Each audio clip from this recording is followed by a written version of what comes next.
Welcome back to Too Much Future, the show where we play through the Fallout games. I'm Cameron. I'm Michael. We are still playing Fallout 3. We are, somewhere near the end, honestly, of the, at least of the main content, of the main quest. Mm-hmm. What have we done so far? We grew up in the vault. Uh-huh. We left the vault because our Papa Neeson left the vault. Mm-hmm. We did some quests. We found Papa Neeson in a gamer cave. Mm-hmm. We freed Papa Neeson from a gamer cave. Mm-hmm. And now he's going to do science. Yep. That's it. That's it. It's really straightforward. Now, Michael, do you remember the internet in the 2010s or so? Vaguely, very vaguely. I think I was on the internet then. Mm-hmm. Do you remember when people said science the shit out of this? Yeah, I do remember that. Thoughts? Papa Neeson doesn't really do that.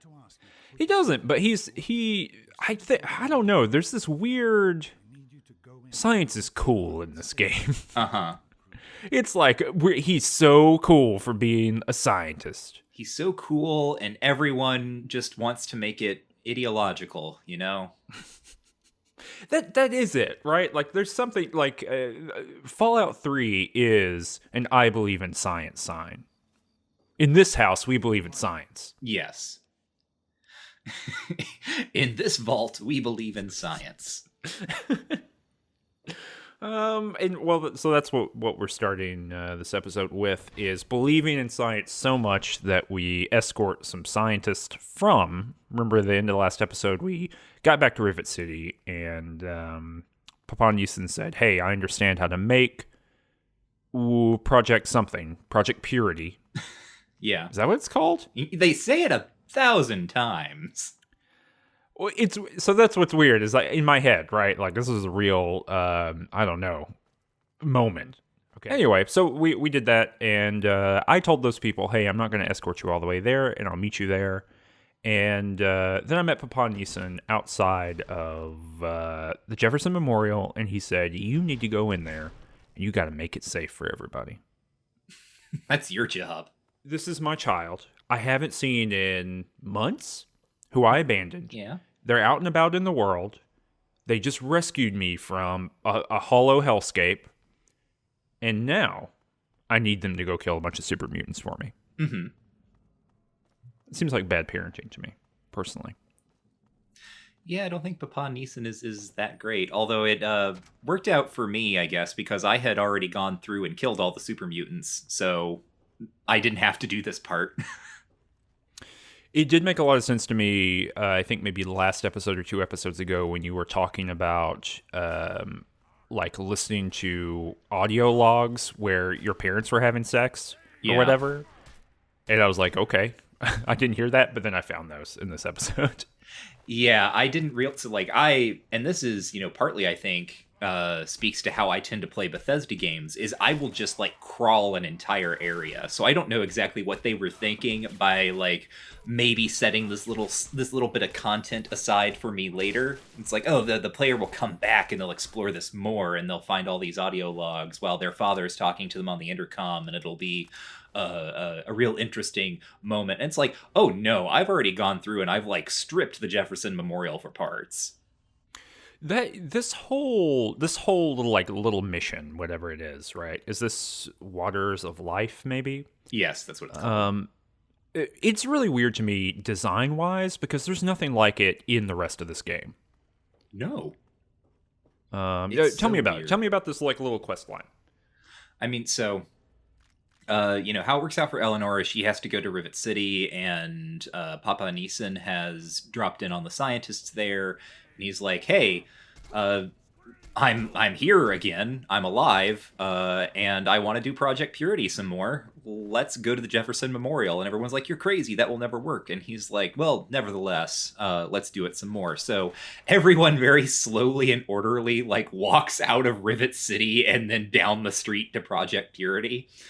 Uh, just a great little scene. But yeah, you get there. Eleanor had already cleared out all the super mutants, so everyone just immediately goes inside and starts like wandering around. And there's all of these characters who I don't care about because they end up like they get sort of their little notes. I guess they're like the assistants in the lab or something. But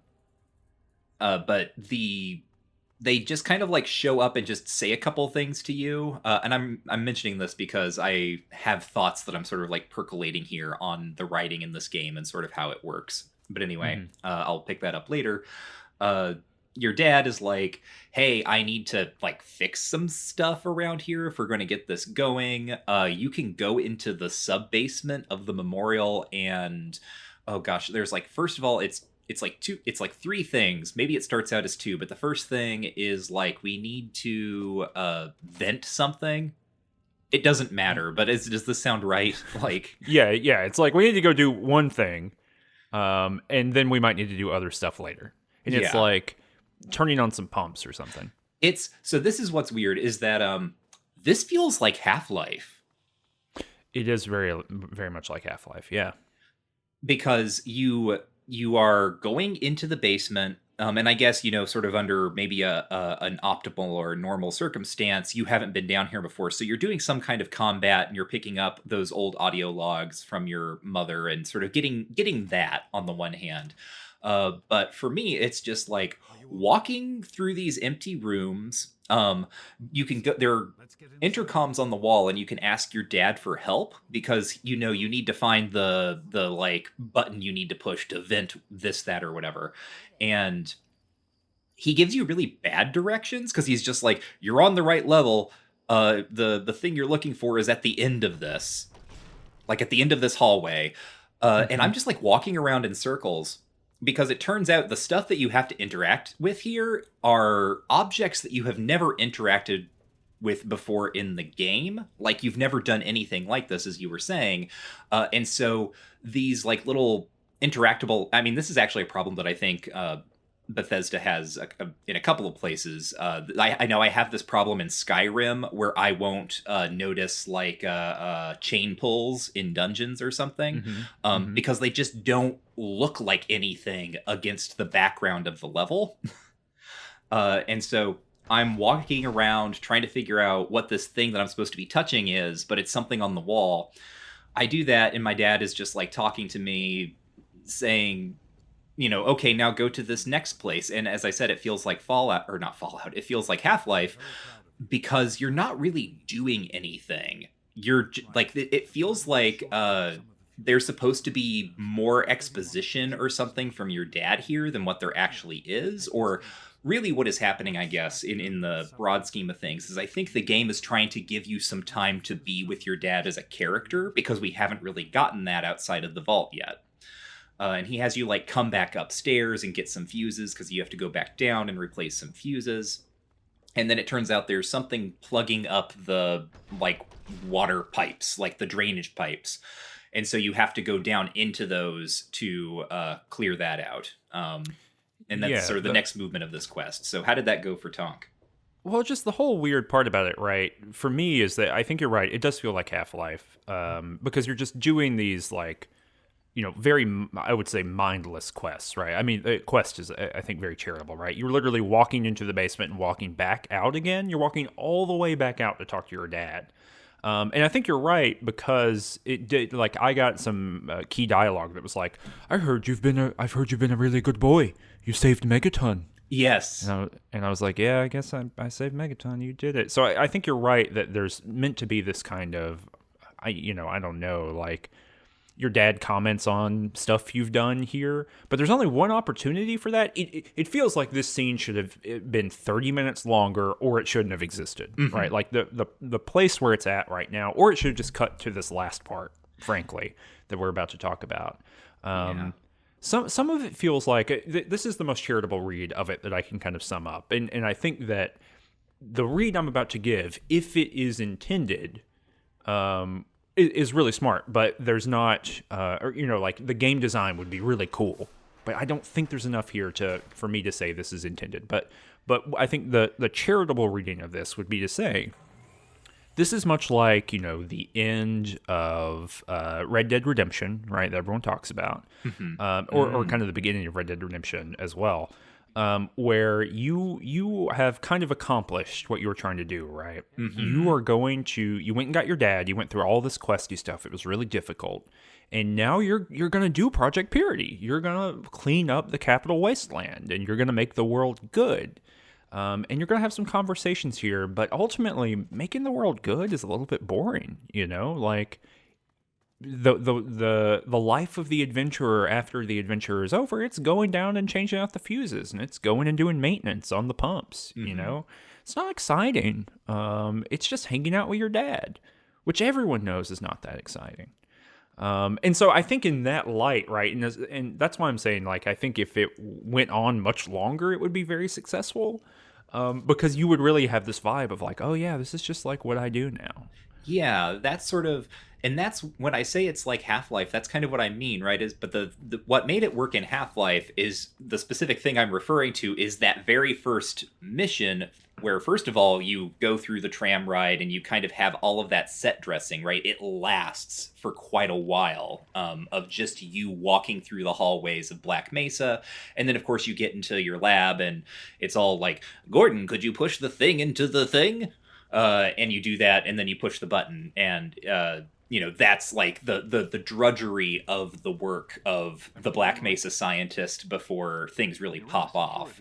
Except here it comes at the end, like you're saying, and it doesn't quite have the expansiveness in what it's willing to do to make that mundanity kind of feel like something you're playing. But yeah, I mean, ultimately, this is leading us to one place, right? Which is that we go down into the pumps, and we can actually, or down into like some pipes at the bottom of the zone, and we can see outside. And as we get down there, and we like interact with this what's it on the wall, this like little wheel on the wall. A valve. Yes, this is such great. I'm sure this is exactly how these types of drainage pipes work, where someone has to crawl into them, turn a little valve wheel that then somehow locks the person who turned the valve wheel into the drainage pipe for a short amount of time while it clears. And in this drainage pipe, where presumably liquid is flowing through it, there's one, a big hole in the side of it, and two, there's a speaker right above your head. Yeah. To be fair, my dad locked the door. the wheel did not. But yeah, so as soon as you do this, you see a vertibird land, and you see a bunch of soldiers kind of sweeping in, and you can hear your Papa Neeson on the intercom being like, "Oh shit. We're being invaded. Damn." And he locks the door behind you and then unlocks the door in front of you, which allows you to basically escape the Jefferson Memorial, but you got to go right back into it. So I don't know how much escaping you did. Yeah, and again, this is all very Half-Life-y in that you're kind of stuck in a place, or Half-Life-y and very sort of post-Bioshock-y, where you're stuck in kind of a place and you just have to sort of like watch a scripted scene happen. So you get out and you go back into the Jefferson Memorial and you go to the rotunda. And I don't think I mentioned this in our first discussion of the memorial, but a funny little detail is that they have built the water tank around the statue of Jefferson, and you can like look through the glass and still see that in there. I like that. He's in there? I did not notice. Yeah, you can, the statue of Jefferson is still in the memorial, like he's just in the middle of the water tank. Which I just think it's a funny detail. It feels very Fallout-y in the way where like maybe it's a joke, but also I can totally see like the people of this world being like, yeah, sure, let's do that. Anyway. You have to watch because your dad's been locked into the little control room with some Enclave soldiers and a colonel who has a name, I think, but I couldn't mouse over him like close enough to get it to come up? August. Colonel August. August.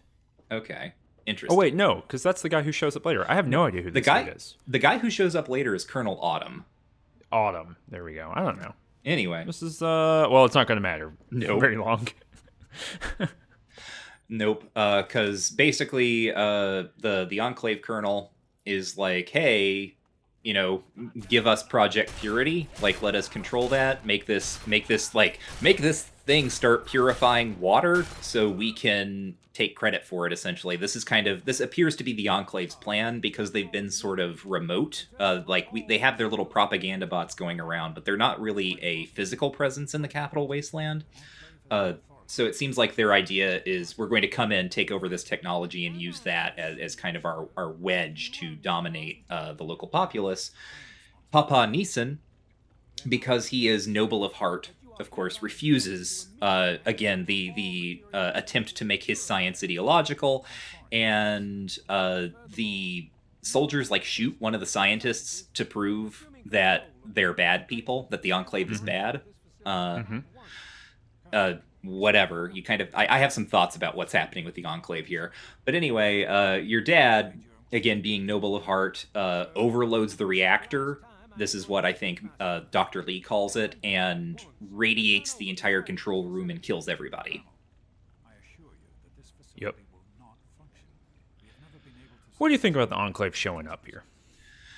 So, it feels, I was going to say lazy, but that's not exactly the right term. It feels like this might have been more effective had the Enclave's lingering presence been more than those little iBots, more than the radio station. Because the Enclave has no physical presence aside from those.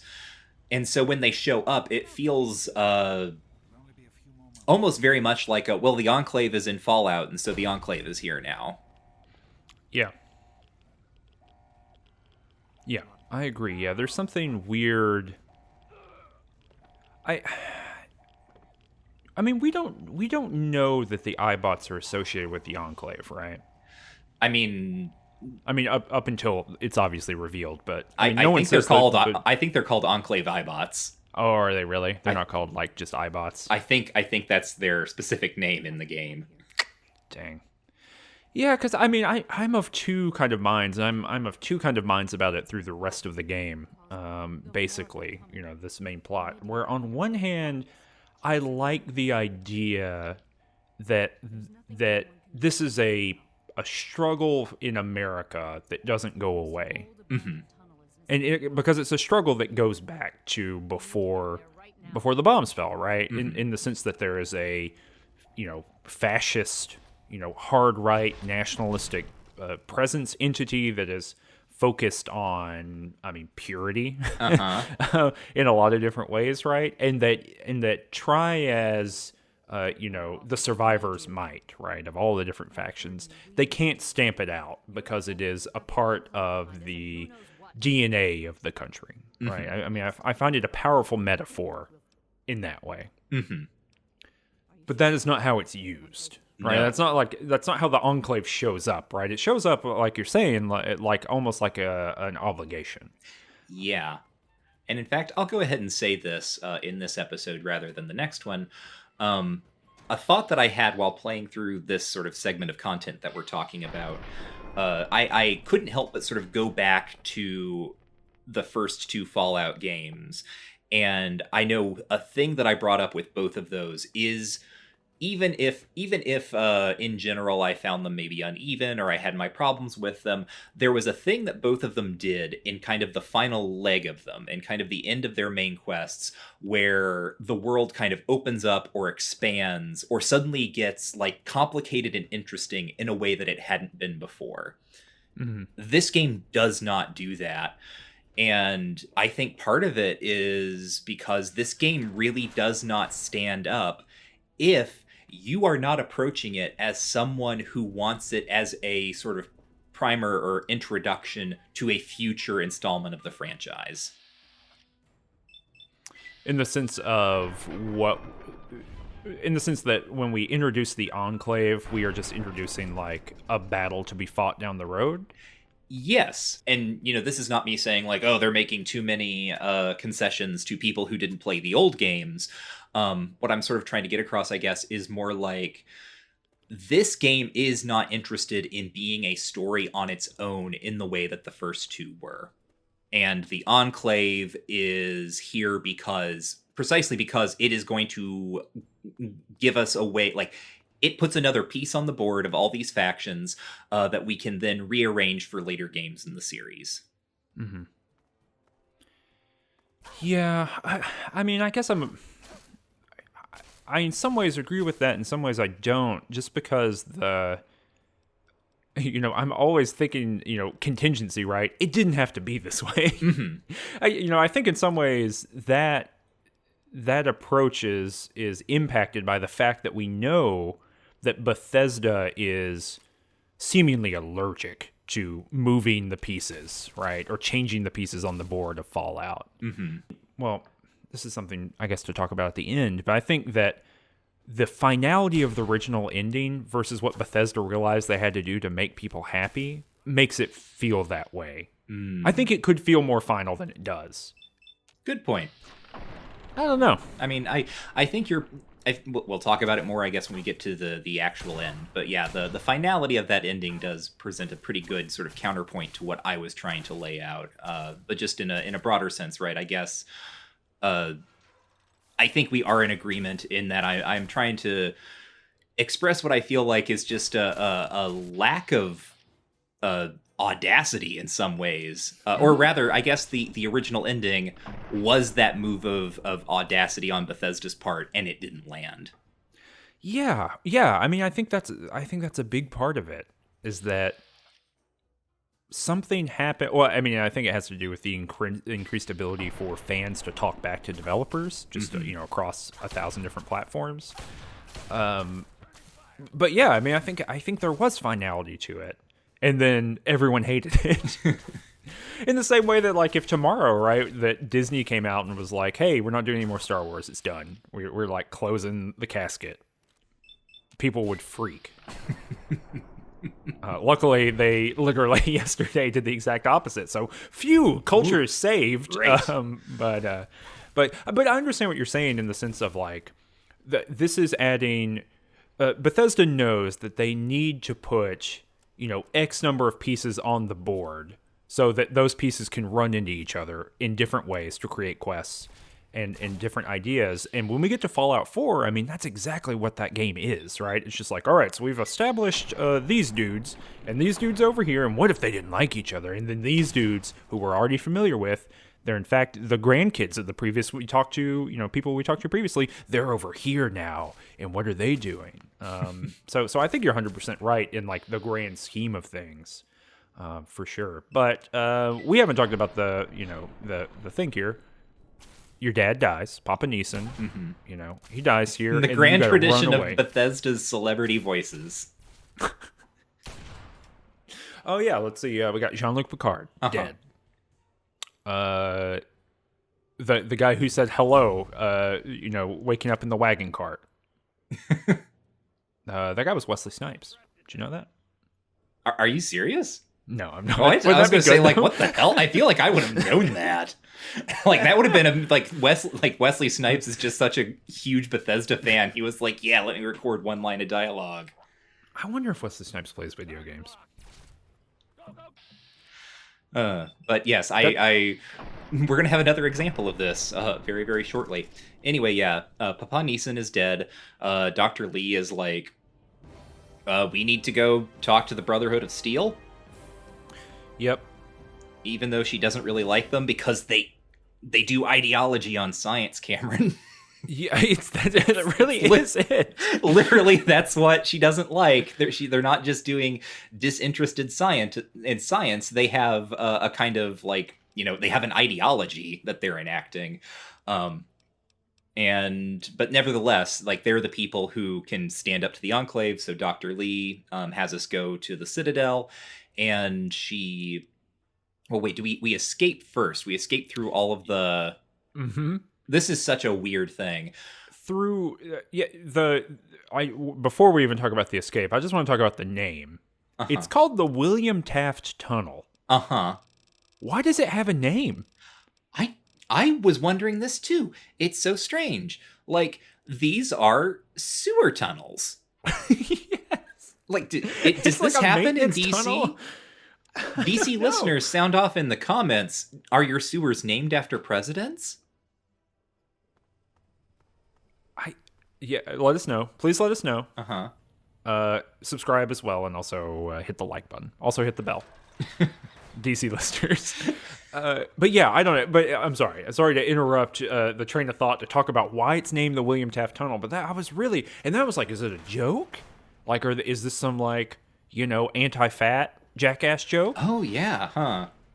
But I don't know. Because it doesn't really matter that they're called the William Taft Tunnels. It's just what shows up when you look at it.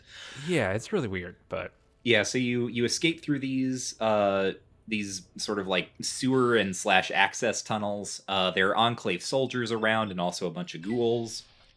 And you fight your way through this. There are Dr. Lee and her little ragtag group of science survivors follow you. And again, they all have their little personalities. There's the guy who basically likes you, and then there's the guy who, like, is a jerk to you for no other reason than the fact that, like, he thinks you showed up and started acting like you owned or ran everything despite being a child. I don't know. Like, this is what he tells you. There's an attempt made, and I'll give it that, right? There's an attempt made to have these characters have some sort of texture to them. But mostly it just means that you're telling them all to wait while you go ahead and shoot things so they don't get exploded. At one point, and this was very funny because I think it's scripted to happen earlier, Lee tells you, we need to hold up because I think it's the guy named Garza who is maybe the one who's a jerk to you. She's like, Garza has a heart condition and we need to do something or else he's going to get hurt, and you can, like, leave him behind, or what she needs is stim packs, and you can just be like, I don't have time for this, we're leaving him behind. Or you can be like, I don't know, like, maybe we should just give him some, like, jet, or like a drug or something. At least I don't know if maybe that was predicated on, like, Eleanor's skills, but I think it was. I did not have I could give him stim packs, but they did not say, hey, do you want to give him methamphetamine? Yeah. No, that's just an option you can have. It's just be like, oh, well, he has a heart problem. Well, like, let's give him some meth instead of stim packs. That'll work. But no, I gave him the stim packs because I've been hoarding them. So they need 5, which I guess is kind of a lot. But again, I am not playing this. Like, I'm not role-playing in this instance. I am just collecting all of the ammo and health items I can. Mm-hmm. Did you save him? I mean, yeah, I saved him. I didn't know it would be 5. Well, she basically told me I didn't have a choice to abandon him, which was kind of the thing. It was like, are you going to hunt around and find these items, or are you going to give them to me out of your inventory? And I was like, I'm trying to get out of this tunnel. I died a bunch of times in this tunnel. Because it's hard to, lo and behold, when the Enclave gets to stand above you on a catwalk and just shoot you with lasers and you're a melee character, there's not a lot you can do about that. And so I was just, like, ready to be done. So I gave him the stim packs, which is kind of a bummer because I think more than you, I go through stim packs pretty quickly because I'm always in melee range and lasers hit you real hard from 100 yards or 0 yards. The beauty of the laser. Yeah, exactly. So I saved him and let him go. And weirdly enough, I believe only him and Dr. Lee actually made it in the end. I think everyone else died. I think everyone on my trip lived, and that was, again, because I told them to just stay behind, and then I just ran through and cleared out the tunnels. And I think that the heart medicine thing is supposed to happen kind of about midway. But for me, it literally happened at the door when you step into the Brotherhood of Steel's tunnels. They were like, hold on, we can't go any further. And we're right there, like the sentry is, like, standing right beside us. And they're just like, I know it's dangerous, but we can't go any further. We can't, he's right, I'm scared. But yeah, so we get in the Brotherhood of Steel Citadel. What's funny is that the pipe doesn't let you out in the Citadel. It lets you out like 15 feet away. Yeah. They're not going to get backdoored. And so so we go in. Dr. Lee says, hey, let me in. And they're like, no, ma'am, we cannot let you in. We're the Brotherhood of Steel. And then she was like, Elder Lyons, you can hear me. I promise. I know you can hear me on the speaker box, on the intercom. And then the door opens and you get to go in. It was a high drama moment that the actual events in front of me did not carry that high drama. But now we're in the Pentagon. Oh, whoa! Is it actually the Pentagon? Yeah, the Brotherhood of Steel Citadel is supposed to be the remains of the Pentagon. Oh, that's fun. Yeah, some, I guess. some ideology there as well. So does the Pentagon have a giant gate that opens and closes like that? I've never been. See, I had to actually look it up because I was like, I think this is supposed to be the Pentagon, and I looked it up and it was. Because if you did not know that it was supposed to be the Pentagon, then it kind of looks like the Brotherhood of Steel built this place out of like the remains of a construction site. Because it does have like all like that huge gate that feels like it should have been like, I don't know, part of a harbor or something, and that they somehow dragged it onto shore. Yeah, and why is it not like hyper irradiated? Yeah, that's true. Like, why didn't they just bomb the hell out of the Pentagon? Yeah, you assume they had to. Well, you they, know what? They I bombed think it's the your White question. House.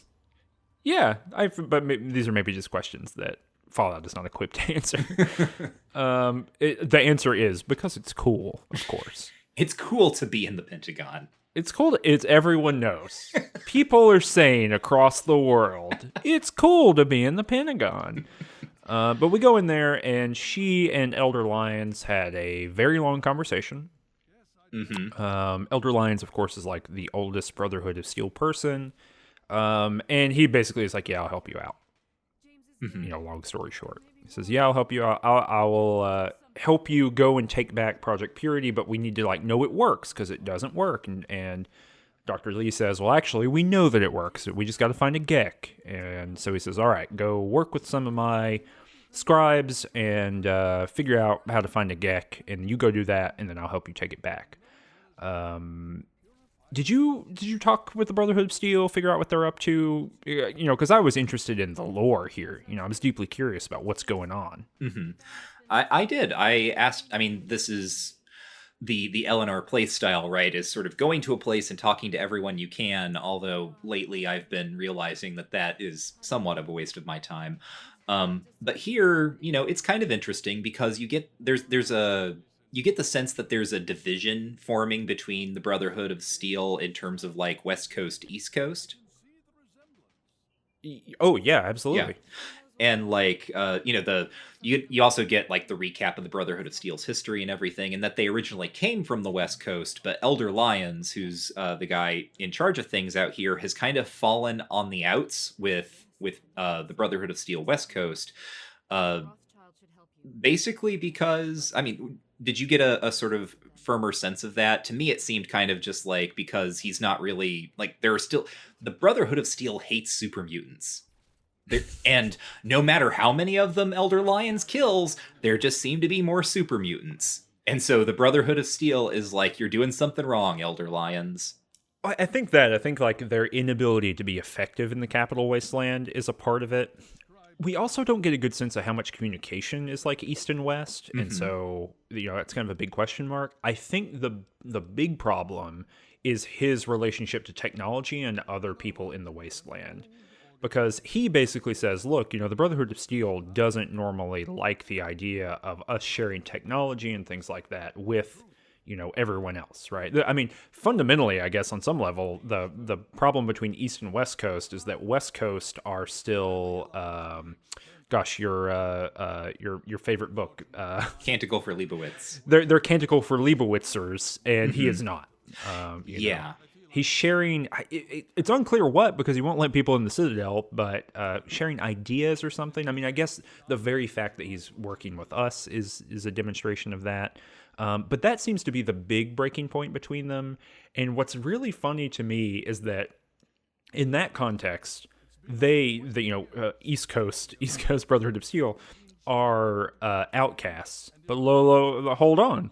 They're not the outcasts. The outcasts are, in fact, fundamentalist Brotherhood of Steelers who definitely believe you should not share technology, and they live somewhere else in the Capital Wasteland. So those are the other people that we've seen occasionally.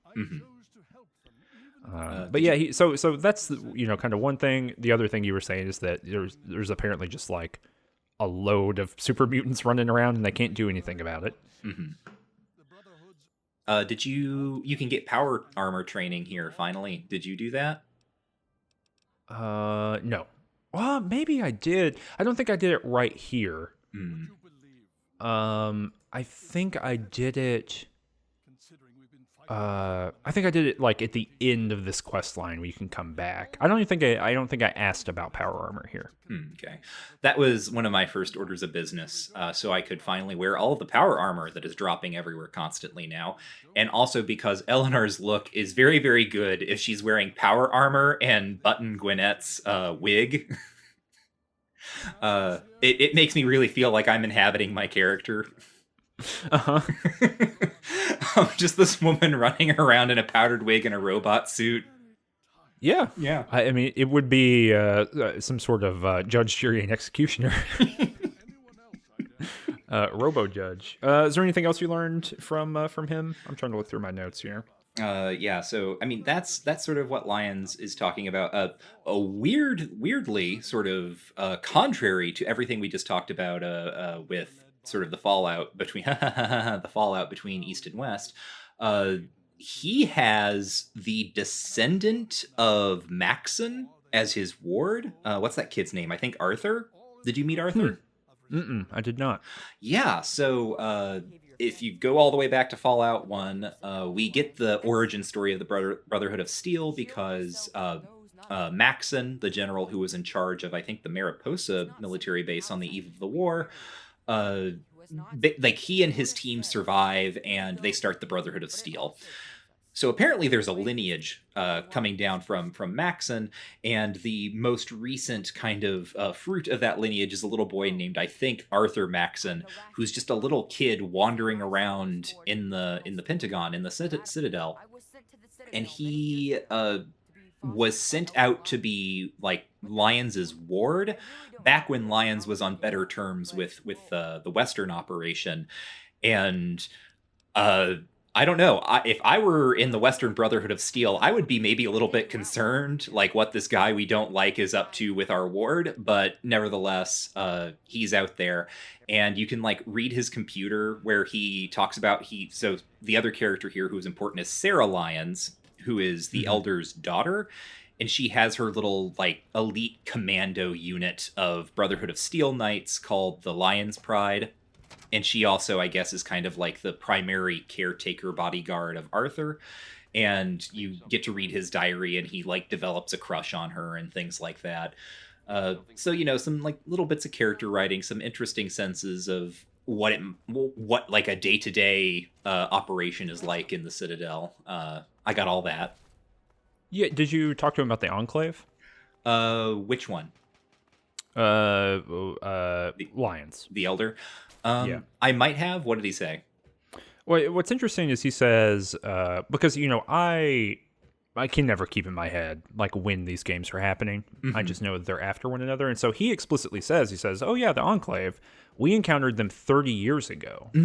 So he's kind of giving you an idea about when it was related. But what's interesting to me is that the way that he talks about the Enclave on the West Coast, he seems to suggest that, like, no one's really heard from the Enclave in that 30 years. Yeah, no, I did have this conversation with him, and there was this like weird. Well, and that's the other thing, right? Is that Fallout 2, the ending of that game is ambiguous. You may or may not have essentially obliterated like all of the Enclave's like command apparatus. I mean, that's what we assume, right? We got at least the president and the vice president. Yeah, right. Like the. It is not clear if the Enclave was intended or going to survive Fallout 2, at least in the form that it ends up surviving here, which is essentially very similar to how it looks in Fallout 2. Yes. The other thing I thought was interesting here too, I actually wrote this quote down. He says that the Enclave, quote, tried to control and destroy all in the guise of restoring order. Some Randall And flags. it's some real Randall flags.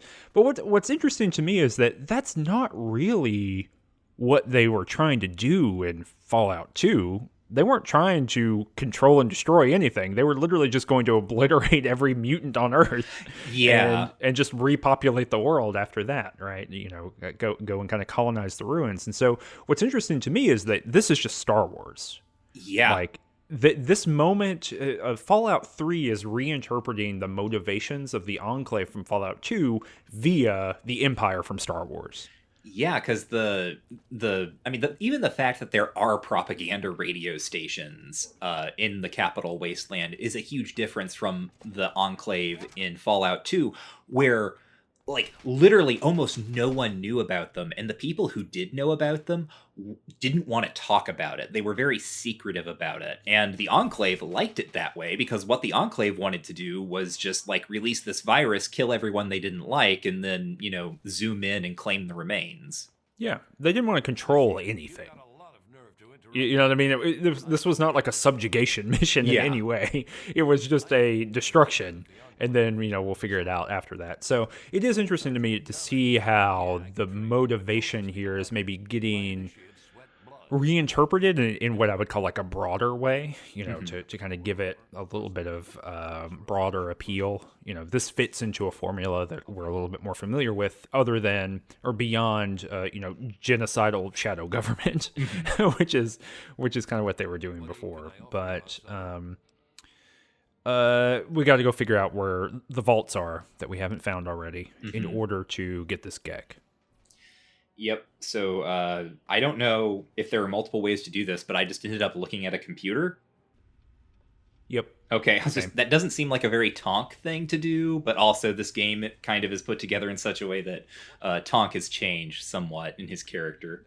Yeah, he said, "Hey, just go look at that computer," and I said, "Okay." Yeah. And I did it.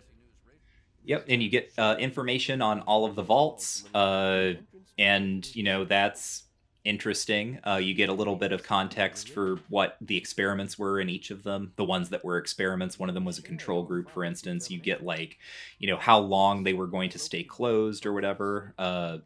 You know, interesting stuff if you're into that sort of thing. But mostly, you just want to find out about Vault 87 because it, in its files, was specifically mentioned as having a Gek. And the other thing with it, which is interesting to me, is that the control vault that's in there, one of the control vaults that's mentioned, is Vault 76. Yeah. Which explicitly, you know, becomes Fallout 76 later on. So I guess what's interesting to me about that, too, is that's not in the DC area. It's, I think, the only one not in the DC area. Yeah. And I think, I don't know if the timeline matches up exactly, but I think in the control vault, it says something like, oh, this is supposed to open, like, on the normal schedule so people can start doing what they call reclamation. But I'm pretty sure in Fallout 76 itself, this gets retconned to where the Vault 76 actually opens before a lot of the others or something like that. Yeah, it is, I think, the earliest in the timeline. I don't know. We'll figure out when we get there in like 2 years.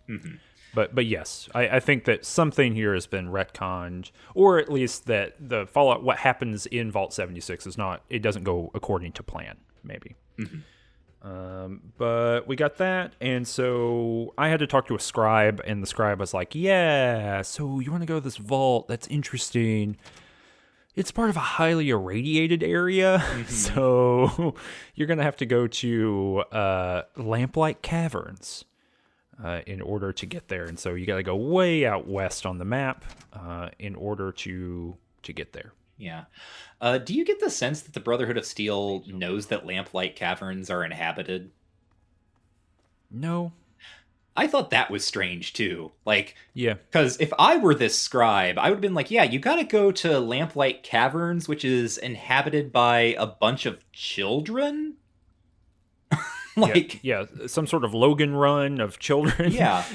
Like, there's a little bit of a Lord of the Flies thing going on over there. And But no, like, because he specifically says they because they're Brotherhood of Steel, they do all their scavenging missions. They tried to go into Vault 87, but they couldn't get through the irradiated area. Right, it was too difficult. So they were like, but there is another entrance in Lamplight Caverns, and I don't know, maybe you could have negotiated with the children. It was easy enough for me, but we'll talk about that. What do you think of Lamplight Caverns? Well, it took me a long time to get over there. I've got a real good piece of footage of me running away from a giant rad scorpion, and I can hear it click clacking behind me and like hit me in the butt, and I like dodge through some trees because it's too big to go through it, and then I turn back around and there is a Yao Guai just like right there in my face. So it was hard, and I still at this point, you're probably at what, level 16 or something? I think I end up at level 18 by the end of this play session. I'm level 14, I think, maybe, or 13, somewhere in there.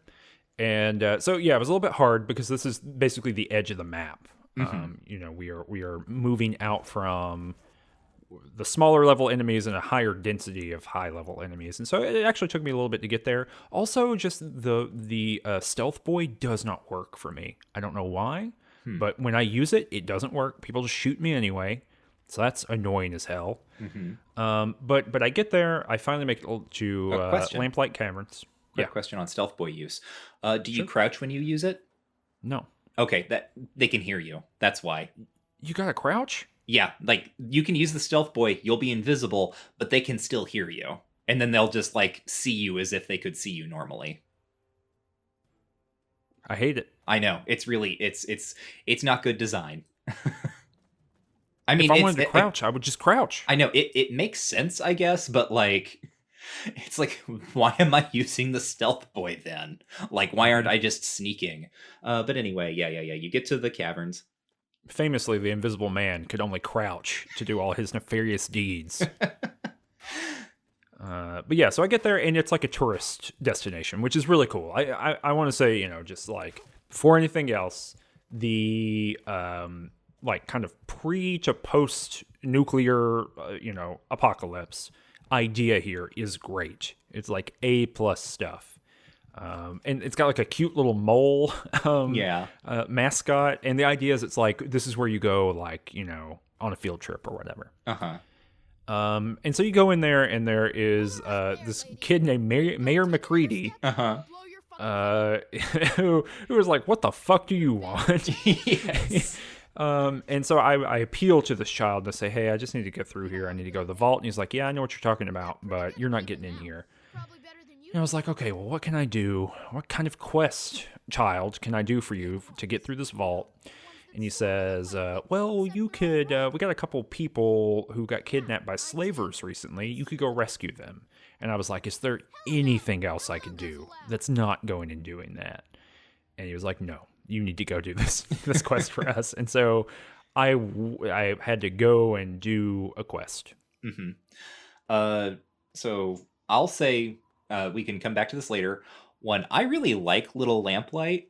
I think in general, like in conception, maybe if not in all of the particulars, but this Little Lamplight is kind of the most Fallout-y, I think, that this game feels in certain respects. You may or may not agree. But I like how it looks, right? You come in and like the kids have put up all of these like Christmas lights around it, which feels very much like what would happen if a bunch of kids living in a cave decided to reinvent society. And I had a much easier time here because McCready, gave Eleanor a lot of guff. But eventually I could just ask him, and the speech option was literally just something like, oh, come on, like, can't you let me in? And I had like an 87% success chance. I went for it, and he was like, okay, yeah, sure, I guess. And here's what's really interesting is the reason I chose that is because, the way to play this game optimally is that if you have a possibility for a speech check, take it, because that will give you more experience. And then most of the time after you have done a speech check, you can still do probably whatever quest you just speeched your way out of. Not so here.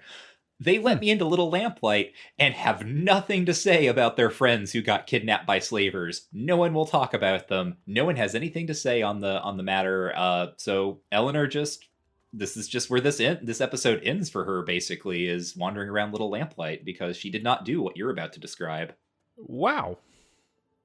I mean, that's okay, I guess. But that is weird. That doesn't really hold up to the rest of the way these quests are designed. Yeah, it was really surprising to me because I 100% expected it to just be like a thing I could ask about, like something that would come up in dialogue with one of the kids, but no.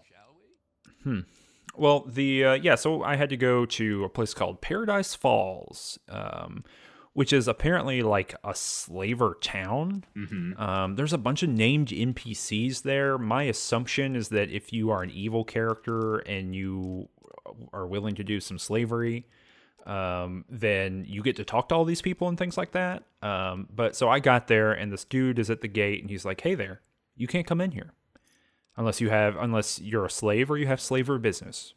And I was like, "Well, what is slaver business?" And he says, "Well, I'm the guy who decides what that is, and it doesn't look like you have it." And I was like, "Okay, great."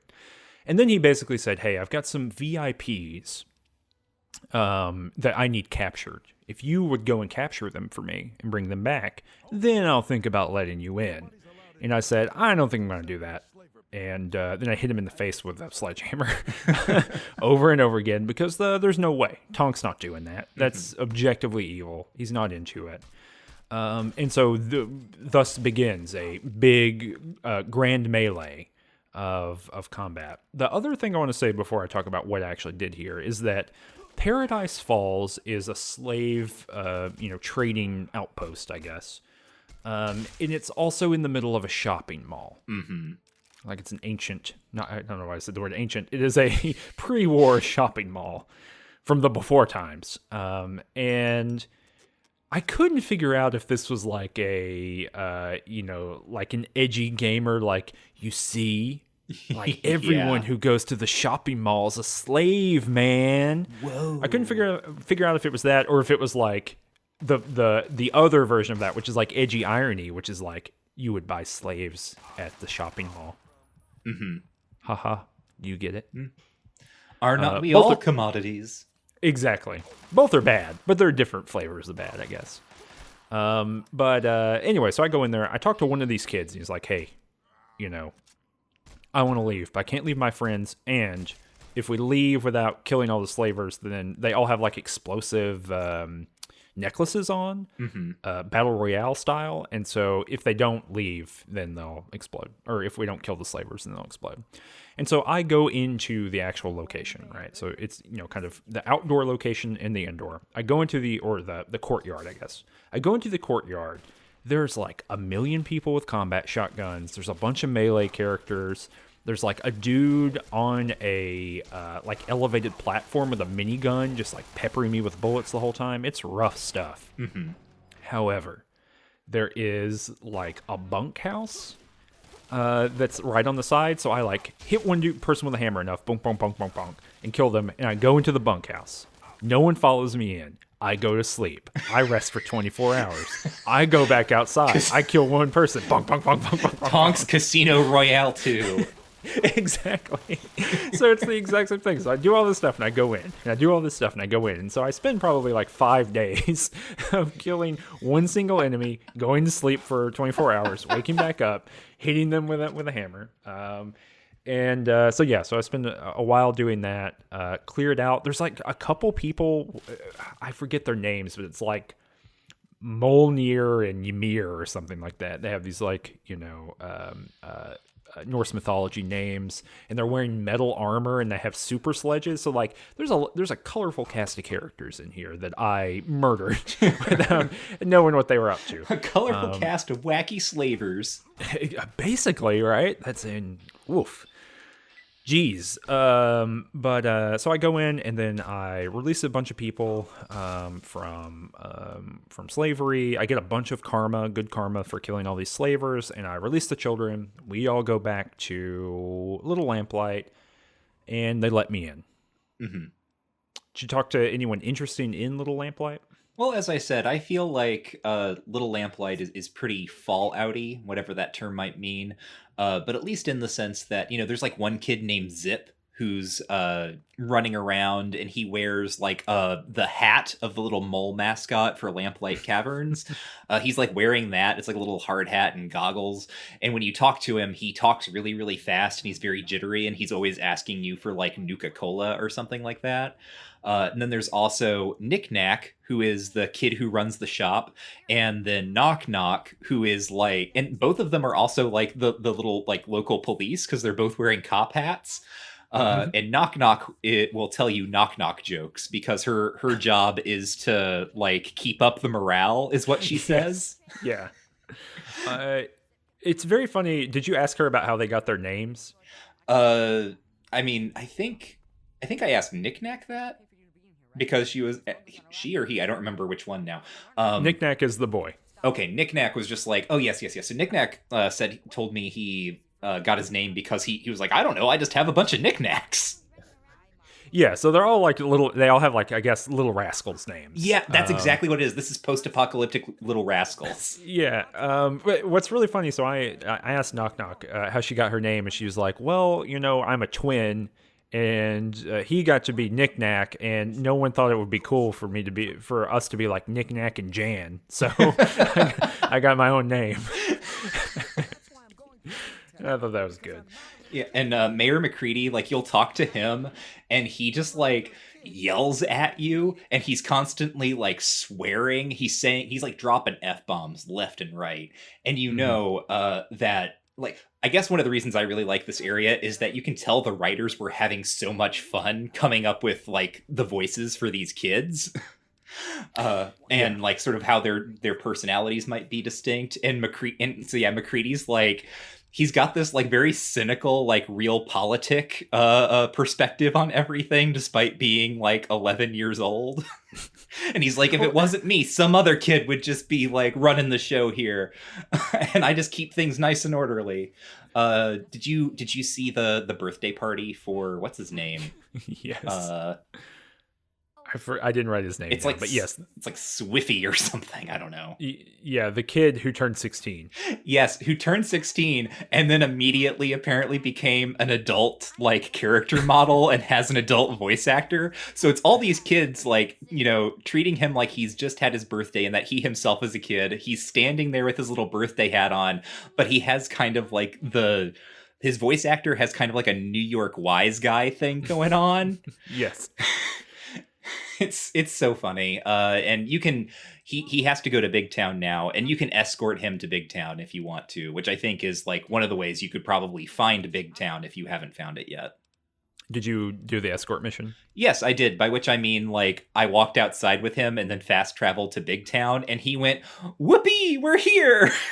There it is. I can see it. Like, he has this whole sort of script he's supposed to do, I think, as you're walking up to it. And he'll, like, comment as you get closer and closer. But instead, I fast traveled there. And he just did the entire script while, like, standing on the front door of the town. I did not do it. I didn't have time for him. I was looking for that vault. But...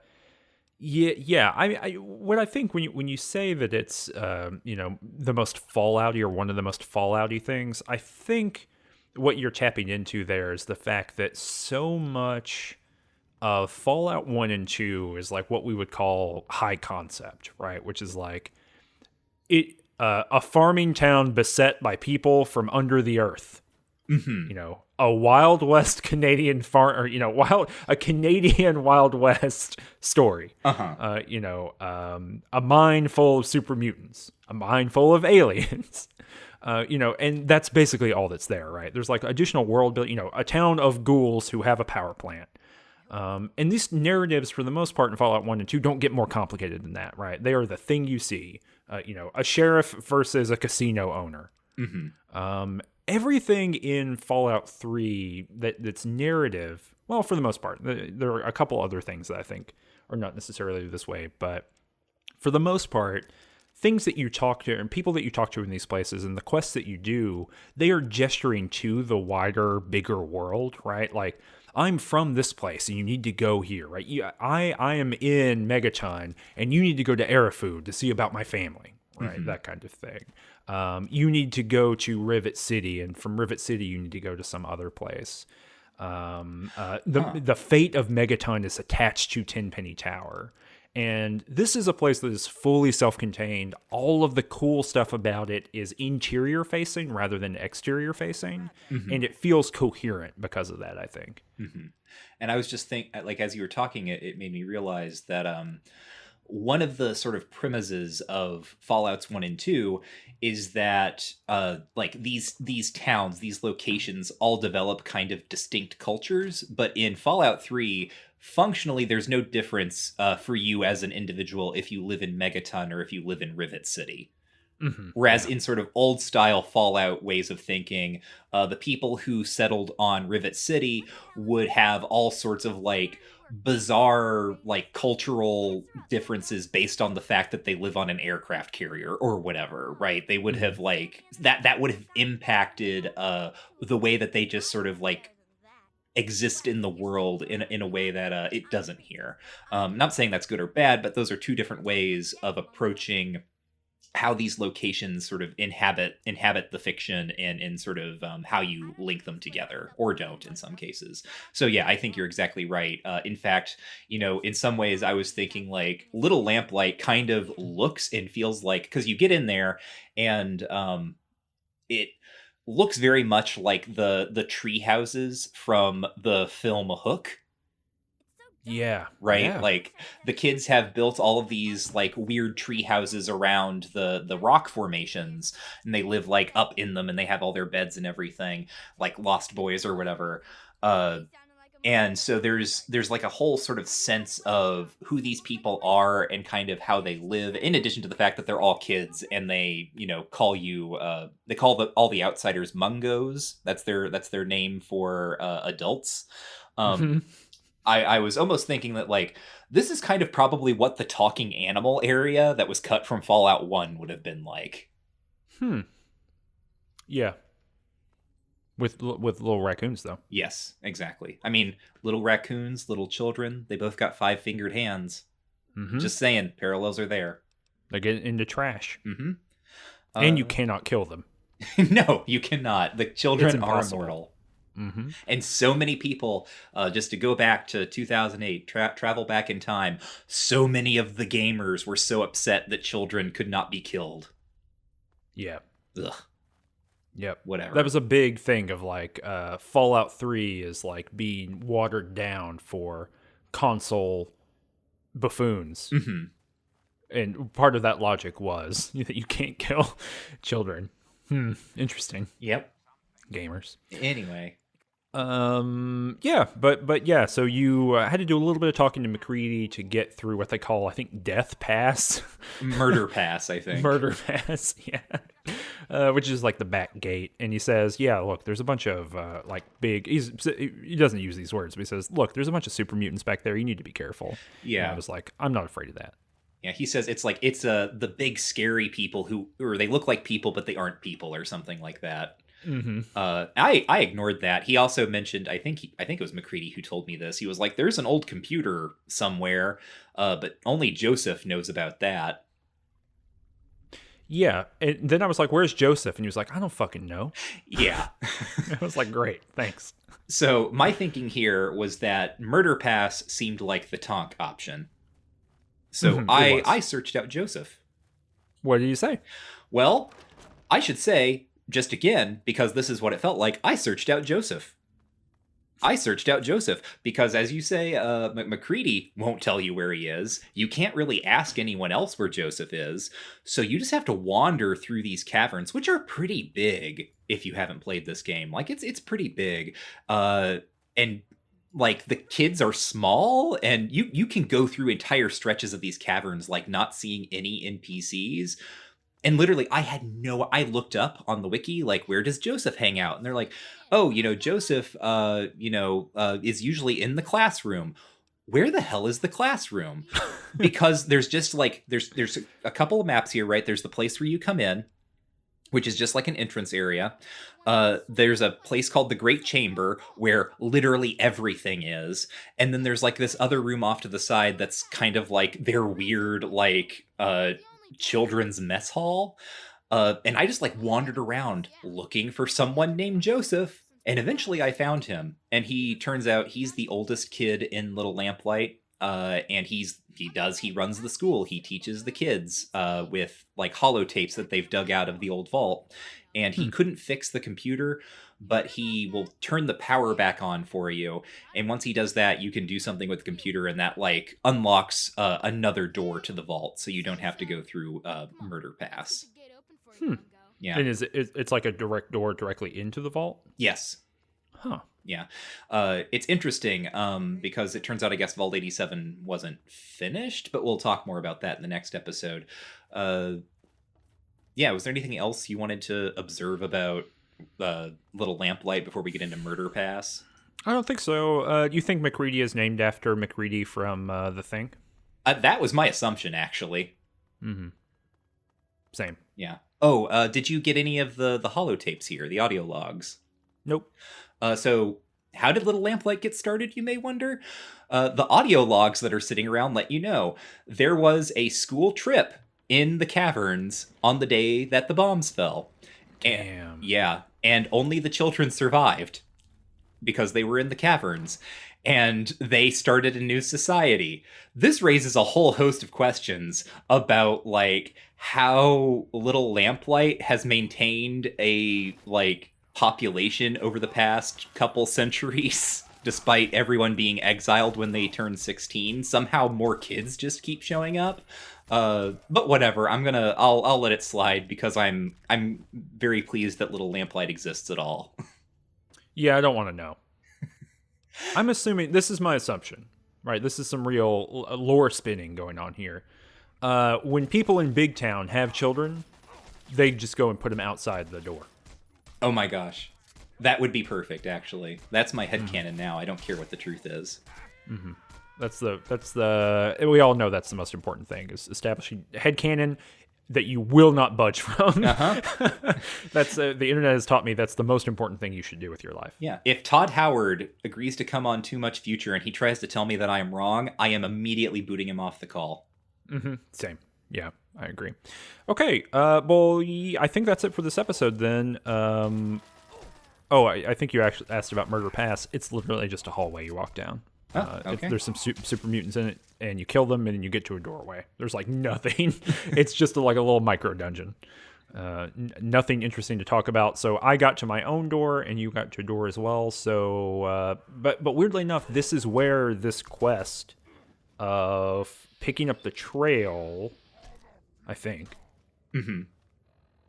Whatever quest we're on, this is where it ends, and we pick up a new quest. So now we are trying to get into Vault 87 to get the Gek, and we're going to talk about that on the next episode. Michael, where can people find you on the internet? You can find me on twitter.com @WarrenIsDead. You can support us here at Ranged Touch by going to patreon.com/rangedtouch. The link is in the description down below this video.